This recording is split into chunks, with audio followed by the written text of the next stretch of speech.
ఇప్పుడు ఇందులో నెయ్యి వేసుకోవాలి.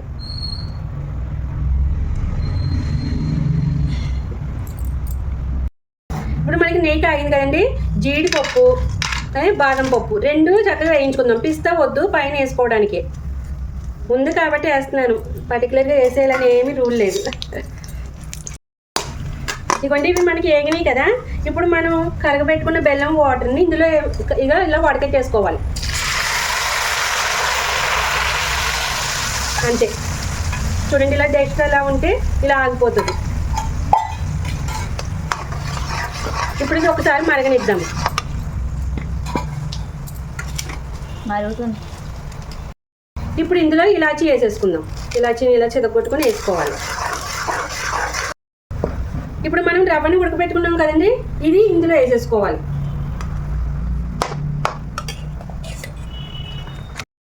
ఇదిగోండి ఇలా వేసేసుకొని మొత్తం చక్కగా ఇలా కలిపేసుకోవాలి. మనకి హల్వా అన్నది చాలా ఈజీగా రెడీ అయిపోతుంది. చక్కగా సత్యనారాయణ స్వామి ప్రసాదం లెక్కే అనిపిస్తుంది. అది ఆ టేస్ట్ అయితే అనిపిస్తుంది, ఆ ఫీలింగ్ వస్తుంది మనకి.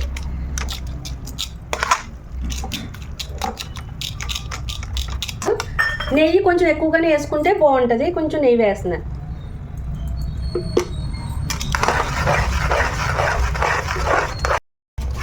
ఇవన్నీ మనకి దగ్గరికి పడుతుంది. మనం చల్లారిందంటే ఇంకా గట్టిగా అయిపోతుంది. ఇలాగా ఈ స్టేజ్లో ఉండగా చూడండి, పచ్చ కర్పూరం చిన్న ముక్క ఇలాగా చక్కగా పౌడర్ చేసుకొని వేసుకోండి. అంతే అలా నలిపేసుకోండి. చూడండి ఎలా ఉంది స్వీట్ అయితే. ఇదిగోండి మనకి స్వీట్ రెడీ అయిపోయింది. ఇప్పుడు చక్కగా గ్యాస్ బంద్ చేసుకుందాం. ఇప్పుడు దీని మీద కొంచెం పిస్తా,